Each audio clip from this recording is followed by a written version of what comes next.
낯서시죠? 저도 주일 아침 예배의 전도에 대해서 말씀을 전하고 함께 은혜를 나눠달라는 연락을 받고 참 고민이 많았습니다.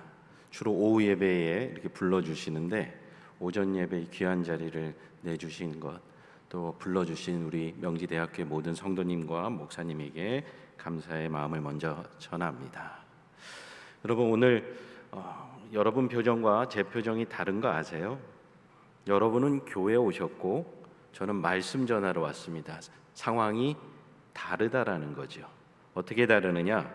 여러분은 52주 중에 한 주를 오늘 지나가고 있습니다. 저는 오늘 여러분을 뵈면 또 불러주실지는 사실 보장 없습니다. 그렇기 때문에 오늘 하루에 최선을 다해서 준비해야 했고, 사실 교회로부터 연락을 받은 날부터 오늘까지 끊임없이 어떤 말씀을 전해야 할지, 또 명지대학교의 상황 속에서 어떻게 복음에 대한 뜨거움을 조금이라도 회복하는 데 도움이 될 수 있을지 관심을 갖게 되었습니다. 저도 명지 캠퍼스에서 잠깐 사역을 했기 때문에 그거 아시나요? 명지를 지나가면 좀 후유증이 있다라는 거 모르시는 표정 같습니다.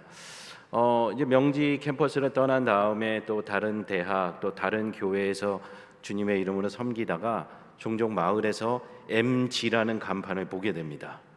그럼 분명히 마을 금고로 읽어야 되는데 습관이 돼서 명지로 읽게 됩니다. 그러다 보면 명지 캠퍼스가 생각나고 이 교회와 이곳을 지나갈 많은 학생들을 위해서 기억하며 기도하게 됩니다. 여러분에게는 오늘 하루 1시간의 시간일지 모르지만 저는 연락받은 날부터 지금까지 끊임없이 성경을 읽고 기도하고 어제도 자정까지 원고를 다시 한번 돌아보고, 그럼에도 불구하고 오늘 이 현장에 나오면 내가 상상했던 상황과 얼마든지 다를 수 있다라는 것을 염두하고 그렇게 여기까지 왔습니다. 다시 말하면 전도를 잘한다라는 것, 전도를 효과적으로 한다라는 건 무엇이냐? 먼저 우리가 말씀 전하는 자라는 사실을 마음에 품고 살아가는 것입니다. 그러지 않으면요, 우리는 민감하게 복음을 들어야 할 사람들을 만나지 못합니다. 그저 그렇게 스쳐 지나가게 되고, 오늘 이 자리에 나와서 예배를 드려도 말씀으로 내가 은혜 받아야겠다는 생각을 할 수밖에 없습니다. 그러나 전도의 사명이 있고 복음으로 충만한 자들은 주일 예배를 나올 때 어떤 모습으로 나오게 되느냐?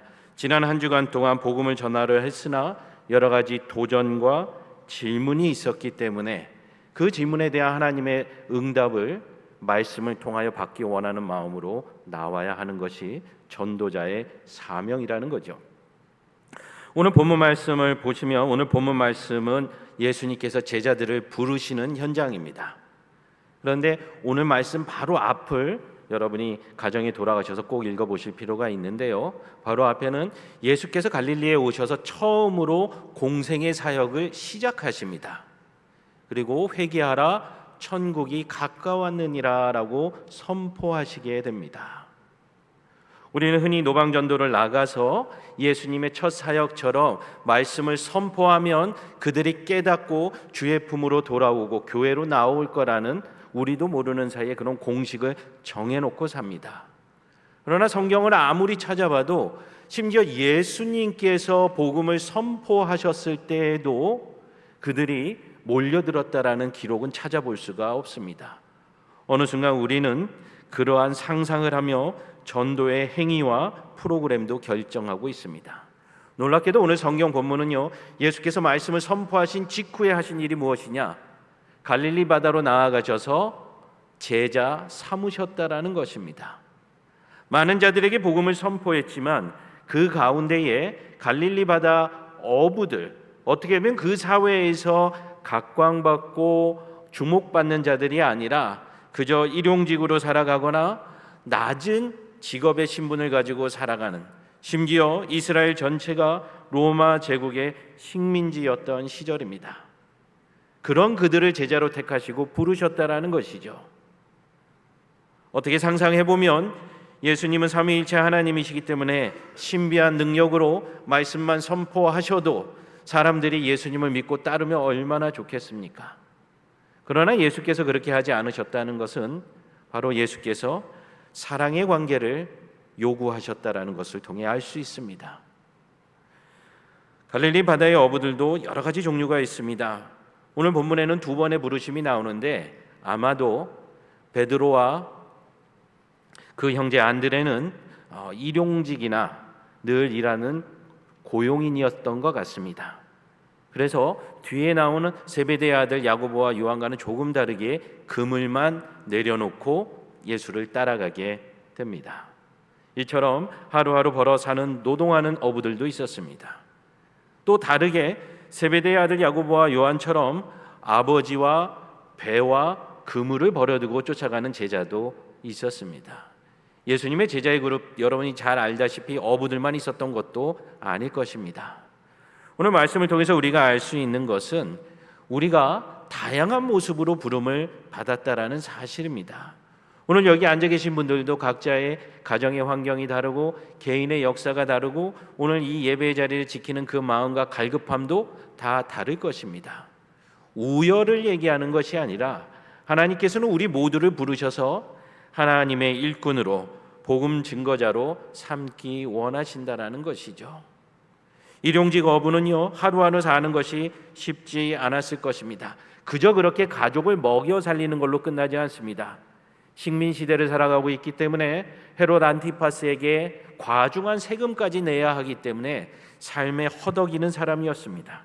그러나 예수께서 부르실 때 주저없이 나아갔다라는 거죠. 어떤 이들은 오해합니다. 잃을 것도 없으니 버릴 것도 없으니 예수님을 쫓아가는 것이 수지맞겠다 생각해서 쫓아갔을 거라고 쉽게 생각합니다. 그러나 형편이 어려운 자, 시간이 없는 자, 건강이 허락되지 않는 자, 관계의 어려움을 겪는 자, 그들조차도 예수께서는 오늘 부르고 계시다라는 겁니다. 제베데의 아들 야고보와 요한처럼 부자를 부르신 경우들도 있습니다. 저도 교회에서 태어나서 교회에서 자라다 보니까 이 물질에 대한 반감을 어느새 이렇게 교육받게 됩니다. 그러다 보니 부자가 되면 믿음이 약할 것 같고 가난하면 마치 믿음이 좋을 것 같은 그런 착각 속에서 어린 시절을 보낸 적도 있습니다. 오늘 세베대의 아들 야고보와 요한이 아버지와 배를 버려뒀다는 것, 자, 지금 여러분 표정을 보면 아무도 놀라는 분이 없습니다. 왜요? 여러분은 배가 없으니까요. 뭔가를 가져봤어야 그거를 내려놓는다는 것이 얼마나 어려운 일이고 엄청난 일인가를 깨달을 수 있다라는 거죠. 세베대의 아들 야고보와 요한도 한가로웠기 때문에 그들이 내려놓고 예수님을 쫓아갔던 것이 아니라는 거죠. 그들의 삶에 막대한 부가 있었고 많은 고용인들이 있었고 아버지의 가업을 이어받아서 넉넉히 살아갈 수 있는 충분한 조건이 있었습니다. 그럼에도 불구하고 예수께서 부르실 때에 그들은 배와 그물을 내려놓고 쫓아갔다라는 것입니다. 오늘 제목을 보시면 제가 의도적으로 세 번의 설교에 의성어나 의태어를 다 집어넣습니다. 오늘 이른 예배에는 덜컹이라는 단어를 넣어놨습니다. 여러분, 내려놓을 때는요, 한 번에 내려놓아야 됩니다. 조금씩 내려놓으면 더 힘들죠. 그물이 선이 가늘고 뭔가 가벼운 듯해도 그 어마어마한 양의 그물을 만져보면 그 무게를 한 사람이 감당할 수 없는 정도입니다. 그런데 오늘 예수께서 가난한 어부나 부자 어부나 모두 부르십니다. 나를 따라오너라. 우리는 착각합니다. 예수께서 제자들을 한 번에 부르셨고 제자들이 기적적으로 예수님을 쫓아간 것처럼 우리가 세상에 나가서 전도할 때도 예수 천당 불신지옥하고 예수 믿으세요 말씀하면 사람들이 성령의 능력으로 변화를 받아 교회로 나올 것만 같은 환상 속에 살아갑니다. 그러나 여기 일부 예배 나오시는 분들은 특별히 신앙생활에 연한이 오래 되셨을 텐데 여러분, 그런 일이 일어나든가요? 물론 있을 수 있습니다. 그러나 우리의 일반적이고 평균적인 경험에서 그런 일들은 일어나지 않더라는 거죠. 그러니 성경 속에 나오는 이야기는 성경의 이야기일 뿐이고 오늘 우리의 삶은 전도자로서 살아가는 것은 아니라고 생각을 합니다. 그러나 그것은 성경을 잘못 읽었고 잘못 해석했기 때문입니다. 사복음서를 다 읽어보면요, 오늘 갈릴리 바닷가에서 예수께서 제자들을 부르시는 장면은요, 1회로 끝나지 않습니다. 그 전에도 제자들은 이런 모양 저런 모양으로 예수님이라는 랍비에 대한 소식을 들었고, 때로는 가서 구경도 해보았고, 때로는 좀 더 가까이 나가서 질문도 해보았습니다. 오늘 부르시기 전까지도 많은 접촉과 과정이 있었다라는 것이죠. 그 끝에서 예수께서 제자들을 부르실 때 그들이 모든 것을 내려놓을 수 있었다라는 겁니다. 한순간의 충동으로 그러하지 않았다라는 거죠. 오늘 세계교회 역사 속에서도 유명한 부흥사 한 분이 있습니다. 아마 여러분 다 아실 겁니다. 빌리 그레함 목사님. 제가 고든 코넬이라는 신학교로 첫 유학을 떠나는 것도 사실은 여러 이유가 있지만 빌리 그레함 목사님이 세운 학교였기 때문에 복음적이겠다라는 생각으로 그 학교로 진학하게 되었습니다. 빌리 그레함 목사님 한국에 와서도 여의도 광장에서 부흥 집회를 하고 수많은 결신자들을 낳았습니다. 세계를 돌아다니며 복음을 증거하는 위대한 부흥사였습니다. 그런데 어느 날 빌리 그레함 목사님이 여론기관 조사를 통해서 도움을 받았습니다. 과연 세계적인 집회를 다닐 때마다 예수 믿겠다라고 집회 앞으로 나오고 결신했던 그분들이 지금 신앙생활 하고 있는가? 알아봤더니 15%도 교회를 안 다니고 있다라는 거죠. 수많은 자들이 감격하여 나와왔지만 그 가운데 예수를 구주로 영접하고 나오는 사람은 없다라는 것입니다. 거기서 좌절하지 않고 빌리 그레함 목사님은 그 당시 교육가였던 도슨 트로트만 장로님에게 전화를 하게 됩니다. 그리고 친구에게 부탁을 합니다. 나는 부흥사로 부름을 받았기 때문에 선포하고 결신하는 사역에는 특화가 되어 있습니다. 그런데 이들을 양육하고 예수의 제자로 길러내기 위한 또 다른 헌신된 사역자가 필요합니다. 마침 트로트만 장로님은 교육가였기 때문에 기도해보겠다라고 대답을 합니다. 그리고 그가 시작한 선교단체가 바로 내비게이터 선교단입니다. 이 선교단에서는 항상 질문을 합니다. Where is your man? 당신이 양육하고 있는 예수 그리스도의 제자가 누구냐라고 이야기합니다. 예수 그리스도의 모델 속에서 우리는 두 가지 사실을 발견하게 됩니다. 첫 번째는 여러 번의 접촉을 통해서 과정이 필요하고 시간이 걸린다라는 것입니다. 두 번째는 우리가 전도하는 것은 온 세상의 모든 사람을 나 혼자 다 전도하는 것이 아니라 내게 붙여주신 그 한 사람을 양육한다라는 것이죠. 우리는 많은 사람을 전도해야겠다는 환상 속에 살다 보니 한 사람도 전도하지 못하는 그러한 결과를 낳고 살아갑니다. 그것을 어떻게든 영적으로 무마하기 위해서 교회에 나와서 예배 열심히 드리고 내가 신앙생활 열심히 하고 경건생활하면 하나님이 기뻐하시겠지라고 생각하며 살아갑니다.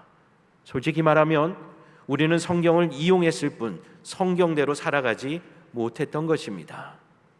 하나님께서 여러분에게 원하시는 것은요, 여러분이 모든 것을 알아서 모든 것을 통해서 하나님께 영광 돌리는 것이 아니라 여러분의 삶 속에서 보내신 현장 속에서 한 영혼을 천하보다 귀하게 여기고 그를 제자 삼고 그를 사랑하고 예수 그리스도께서 그랬던 것처럼 그를 위하여 여러분의 목숨을 내어놓기를 원하신다라는 겁니다.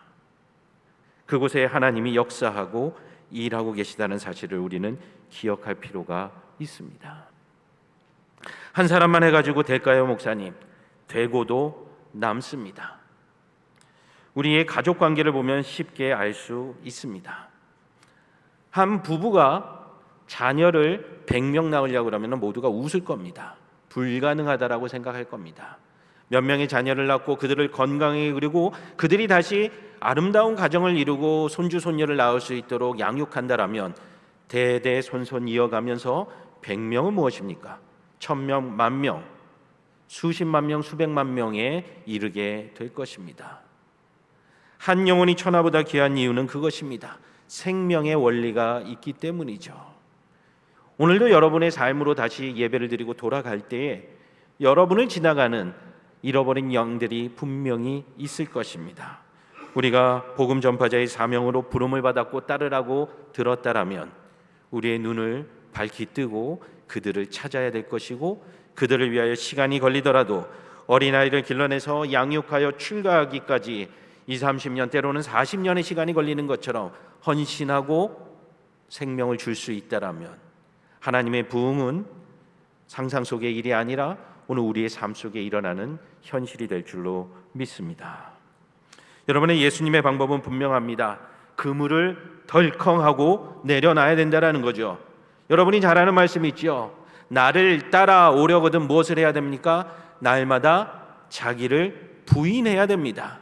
내가 살아오던 방식으로 살면서 하나님께 영광 돌린다고 합니다. 내 생각으로 하나님을 기쁘시게 해야겠다라고 생각을 합니다.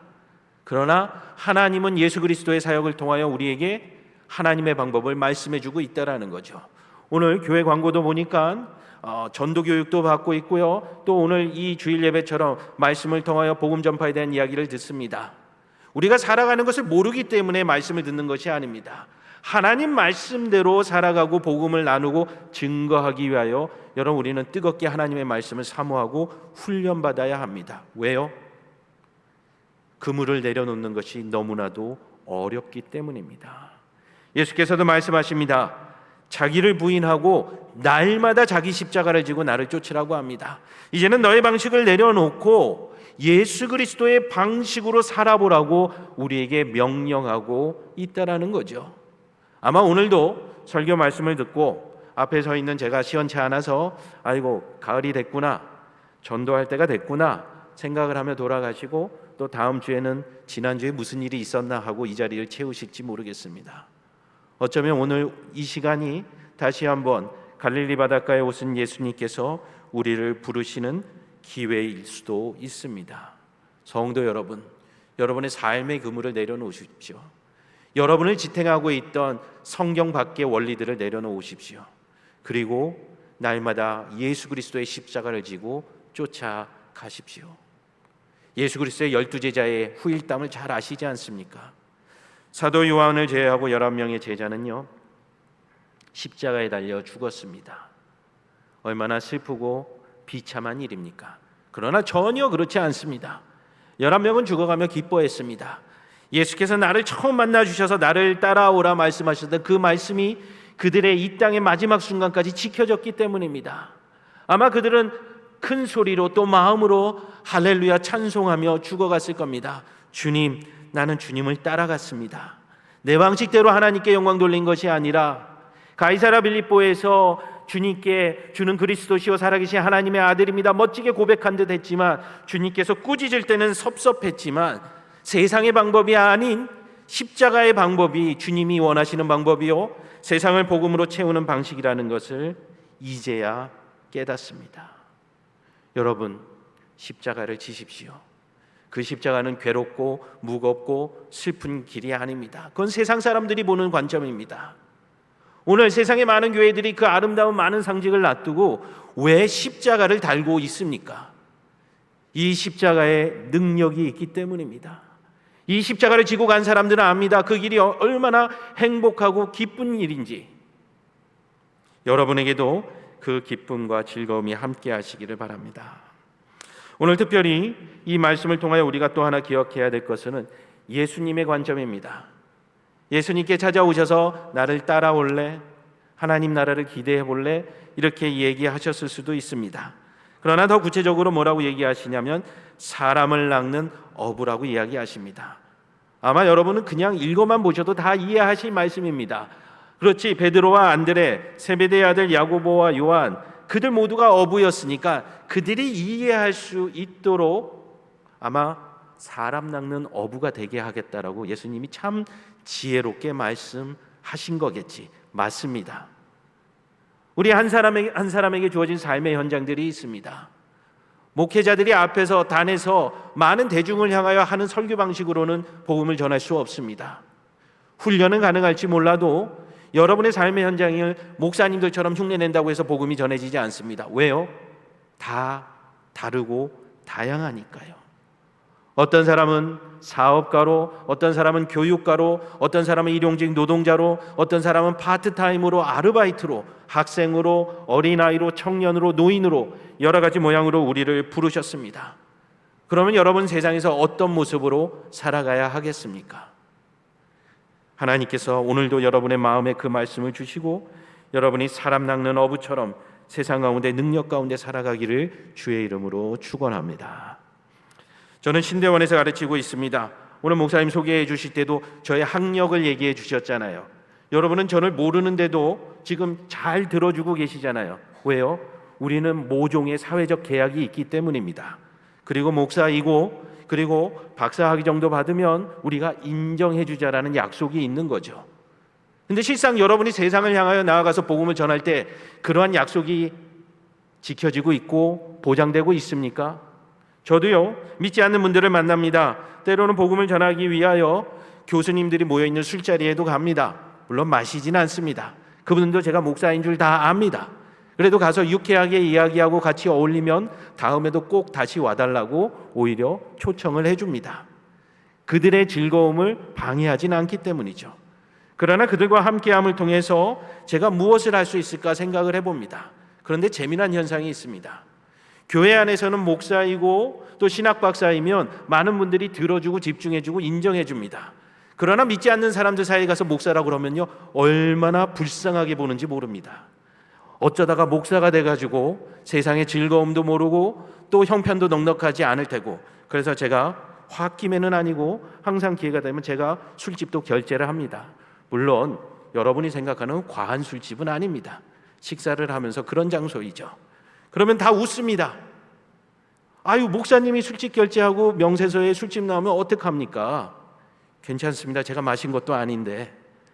여러분, 목사한테 밥 얻어본 적이 없죠? 목사도 살만합니다. 그러면 웃으면서 그들이 돌아갑니다. 그리고 저를 다시 만나려고 마음을 열어주기 시작합니다. 세상에서 목사는 강점이 아닙니다. 복음을 전하는데 오히려 걸림돌이 됩니다. 오히려 여러분이 더 유리하죠. 여러 가지 직업의 모습들로, 삶의 모습들로 세상에 잃어버린 영혼들을 향하여 나아갈 수 있는 겁니다. 그게 바로 사람 낚는 어부가 되는 것이죠. 우리가 성경을 창세기부터 요한계시록까지 다 통달하지 못했기 때문에, 내가 교회에 다닌 연한이 짧아서 잘 모르기 때문에 복음을 못 전한다? 그건 잘못된 생각입니다. 전도학 통계를 내보면요, 오히려 가장 복음을 잘 전하는 사람은 누구냐? 예수를 믿기 시작한 지 1년 미만입니다.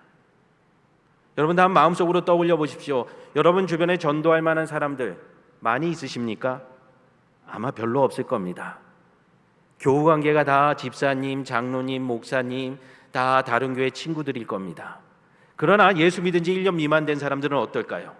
8, 90%가 다 예수 안 믿는 사람들입니다. 정말 블루오션처럼 수많은 잃어버린 영혼들을 낚아올릴 수 있는 그런 청정해역입니다. 그들이 복음을 더 잘 전한다라는 거죠. 어린아이들이 더 예수를 잘 받아들입니다.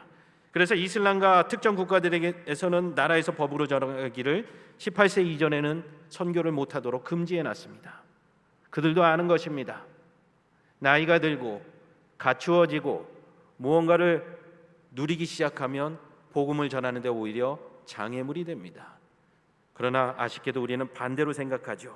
하나님, 내가 좋은 대학에만 가면, 이번에 승진만 하면, 내가 병이 낫기만 하면, 그러면 나가서 주인 나라를 위하여 열심히 일하겠습니다.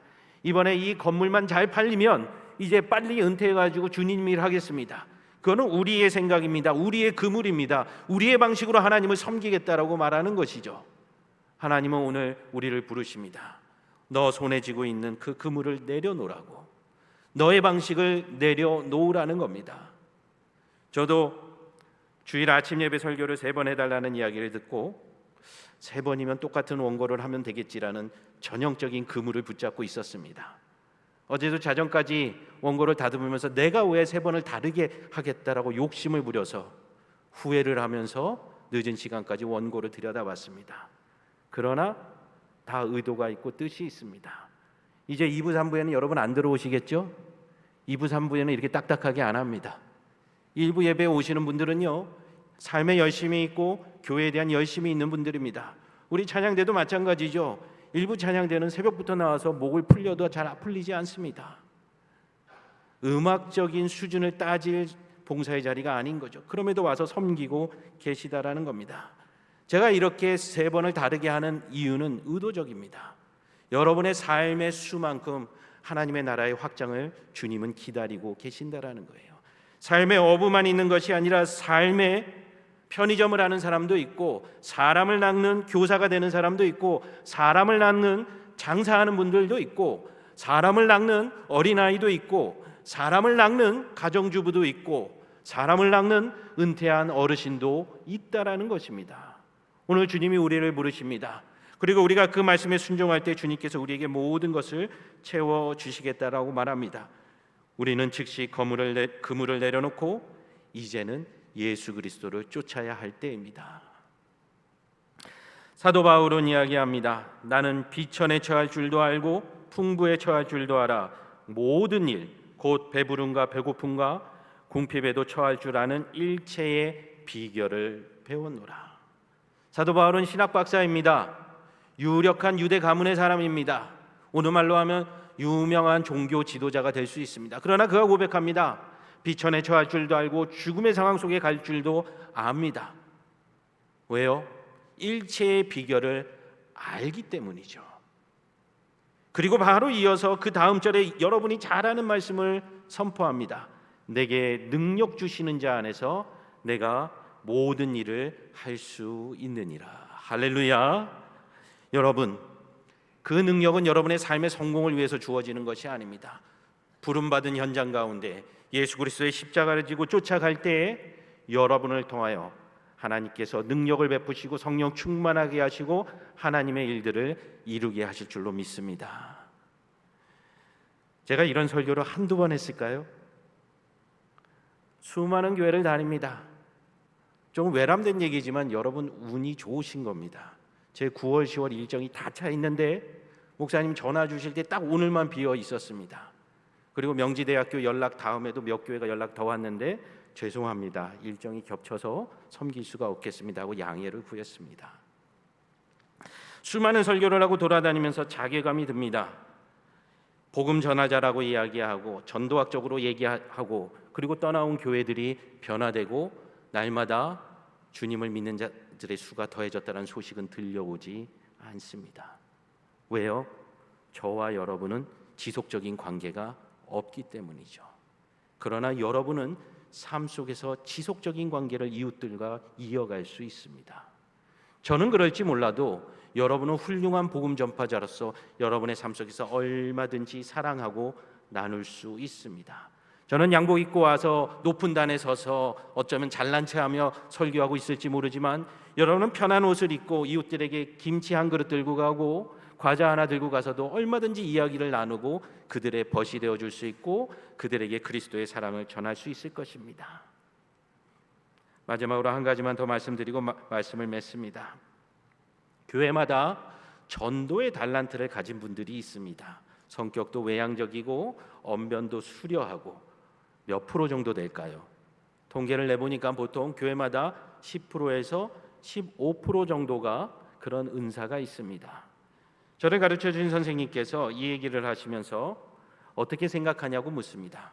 그래서 저도 맞는 말씀 같습니다. 한국 교회도 그 정도 비율의 느낌으로 전도의 은사가 있는 것 같습니다. 선생님이 다시 묻습니다. 남 목사, 그러면 그 사람들이 전도해야겠지. 그럼요. 근데 그 다음 질문에 제가 대답을 못했습니다. 그럼 나머지 사람들은 90%, 85%의 전도의 은사가 없는 그 사람들은 어떻게 해야 되지? 제가 떠오른 한국교회의 그림은요, 주방에서 봉사하고 찬양대로 봉사하고 주차로 봉사하고 안내로 봉사하고 또 예배에 열심히 참석하는 거로 대신하려고 합니다. 똑같은 자리에 계셔도 복음을 전할 생각으로 계셔야 합니다. 한 사람을 마주쳐도 잃어버린 영혼이 주의 품으로 돌아온 것처럼 대하여야 합니다. 그 선생님이 제게 가르쳐 주신 겁니다. 남 목사, 10% 15%는 은사가 있어서 전도를 잘할 거야. 그러나 중요한 사실은 오늘 예수께서 우리에게 잘하는 사람만 하라고 얘기하신 것이 전도가 아니라 우리 모두가 하나님의 자녀로서 그리스도의 제자로서 복음 전파자로서 명령하셨기 때문에 달란트가 있든지 없든지 그 결과가 화려하든지 때로는 부족하든지 우리는 주님의 부르심에 순종해야 하는 걸세. 그렇습니다. 주님께서 우리를 부르고 계십니다. 여러분 가운데에는 내성적이고 언변이 화려하지 못한 분들이 있을 수 있습니다.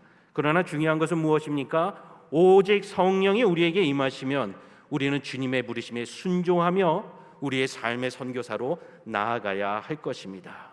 명지대학교회는 다른 교회와 다르게 날마다 주를 믿는 자들의 수가 더해가는 하나님의 크신 축복이 있으시기 바랍니다.